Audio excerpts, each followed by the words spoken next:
The movie begins with Cameron Turner and his beautiful wife Poppy. They live in the near future, where technology is advanced. They are on a train eating chocolate together, looking into each other's eyes. They love each other so much, and they both are happy with each other's company. Later that night, Cameron starts to prepare himself for bed, but he suddenly loses consciousness and fails on the ground. Poppy is sleeping, so she doesn't see what just happened. We learn that Cameron is terminally ill, and he has been diagnosed. The next day, Cameron crosses a river with a boat and heads to somewhere far. When he arrives, he meets a woman named Dr. Scott. She shows him around. The place is so beautiful. It is a facility where there is cloning technology. The facility is managed by Dr. Scott. In the facility, they can create the perfect copy of you and implant your memories into the clone so that the clone can replace you when you finally die. Cameron is about to get his clone because he is going to die as a result of his illness that he is having recently. Before he gets to see his clone, he asks some questions about his clone, like, is he going to have the same illness as me? Because everything in his DNA is transferred to the clone. But Dr. Scott assures him that the clone will not have the same illness because they will use some technology to inhibit the illness to be transferred to his clone. Dr. Scott introduces him to a psychologist named Dalton and heads to see his clone. Finally, Cameron gets the chance to see his clone. He is surprised to see his clone because he looks exactly like him.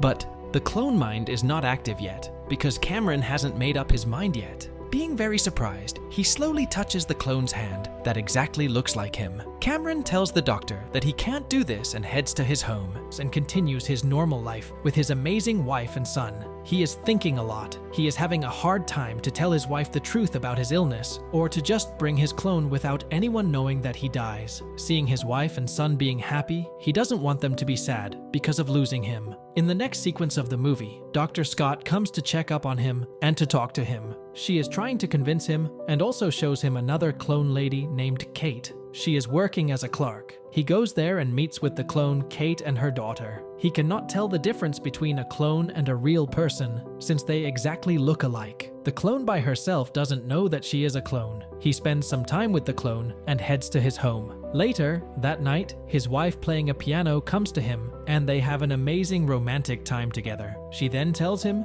that she is pregnant and they are going to have a new baby. Cameron, knowing that he is going to die soon, starts to cry. He considers telling her the truth for a moment, but he cannot bring himself to say it. He makes up some excuse about being nervous about being a dad again. Afterward, he calls Dr. Scott and tells her that he has changed his mind. The next day, Cameron heads to the facility and meets the original Kate. He sits beside her, and she asks him how her clone is doing. He tells her that she is doing well. Later, Cameron is on video call with his wife. He just tells her he will not be home for some days. She is confused because he tells her suddenly. He apologizes to her and tells her that it's an urgent job that he needs to handle. Not being happy, she tells him that she needs to leave and leaves the video call. Cameron will stay in the facility for some days to finish the process of transferring his memory to his clone. Cameron changes a cloth provided by the facility and sits for 6 hours in order to transfer his memory to the clone. Some moments later, he wakes up and he asks Dr. Scott if every memory is transferred. She tells him that every single memory has been transferred, even a memory in his subconscious mind. After the memory is transferred, Cameron goes for a walk with Kate, where they talk about her family. He tells her that both her daughter and the clone are happy. Dr. Scoot is watching them through the window while they are having this conversation. Now they have transferred all the memories of Cameron to his clone. The next step will be to check the synchronization of their mind, which means Cameron vividly goes through some of his important memories like meeting his wife, having his first kid, and his wife's brother named Andre's death. After some synchronization rounds, it is finally time to wake up the clone. They put the clone and Cameron in different rooms so they can have some time getting used to the idea. Scott explains to Jack that a freckle on the palm of his hand is the only difference between the original and him. It is put there on purpose in case he needs help remembering which one he is. Cameron spends the evening calling his family, and while he is playing a video game with his son, he has a seizure. He barely manages to end the call before he passes out. The next day, he spends some time with Kate again, during which he expresses his fear of dying at any moment without saying goodbye to his family. Afterward, it is finally time for him to properly meet his clone, who he finds talking to Dr. Scott about his wife with perfect memory of accuracy. The two of them stare at each other for a while before the clone confesses how nervous he is about the whole deal. Cameron cannot still wrap his mind about it, so he is asked to watch while Dr. Scott interviews the clone to check his memories. Cameron is shocked to see that the clone not only remembers everything perfectly, he also has the same feelings about those memories that he does. After another quick chat with Kate, who is getting worse every day, Dr. Scott continues to ask Jack questions, this time with Cameron in the room. The clone talks about the hard times he went through when his wife lost her brother Andre, and the dreams he is having, and he is so good at explaining what Cameron has been feeling. After having lunch together and showing the same eating habits, they call his wife. Cameron is allowed to watch, but the clone is the only one talking to her, and he is natural at it. Seeing technically another man being so accepted by his wife without telling the difference upsets Cameron, who ends the call before deciding he does not like any of this. He and his clone start arguing and even pushing each other, not agreeing on what to do next, and Cameron only leaves after he starts to feel sick, deciding he wants to go home and cancel the clone switch. Sometime later, the two men share a talk about their fears when it comes to his wife and her learning about their situation,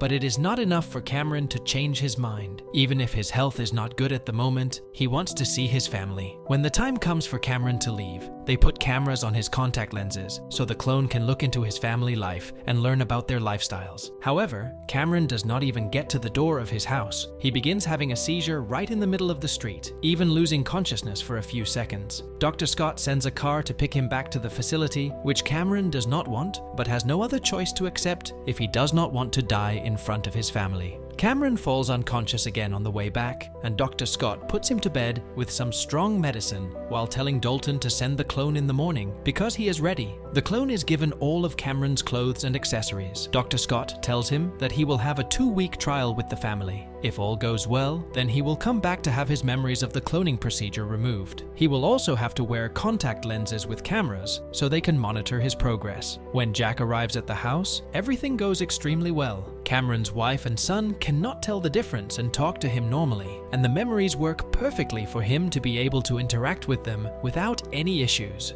The only problem that they encounter is that the dog does not recognize him and continuously barks at him all the time. Meanwhile, Cameron wakes up 24 hours later and freaks out when he finds out they have the clone because he was not done with his family. But Dr. Scott hits him with a reality check, reminding him he is dying. From then on, Cameron spends most of his days watching the video of the clone, taking care of his family, only taking a break to be with Kate when she cannot leave the bed anymore. When she dies, her ashes are thrown in the lake. The clone starts taking off contacts, and more often, not only when he goes to bed, and Dr. Scott explains it is to give the family some privacy. But Cameron begins to be mad and starts to be paranoid about possible hidden motives. After having a bad dream about the clone mistreating his son, Cameron decides he has had enough. He steals an old watch of his that they did not give his clone because it is broken. Afterward, he sneaks out of the facility in the middle of the night, using the watch to activate a boat that takes him back to the mainland. He makes it to the house a few hours later, and the first room he visits is his office. There he sees all the arts that the clone has been creating, and the chat conversation that he has had with his wife. The noise he makes, though, wakes up the clone, who comes over and shows to be very understanding of his presence.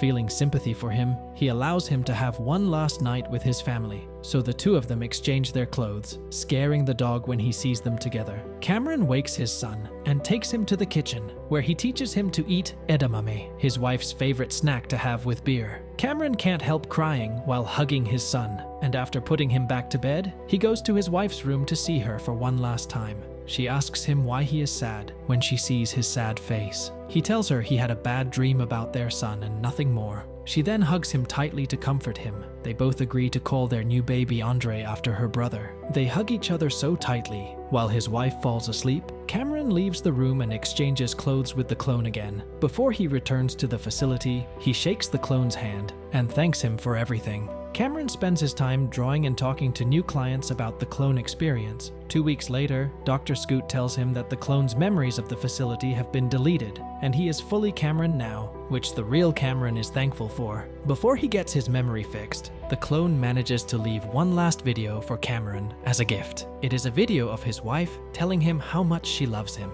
This puts Cameron in tears and the movie ends. And with that, the movie ends. We hope you enjoyed our video. Watch the next recaps on the screen, and don't forget to subscribe for more amazing recaps. See you in the next one.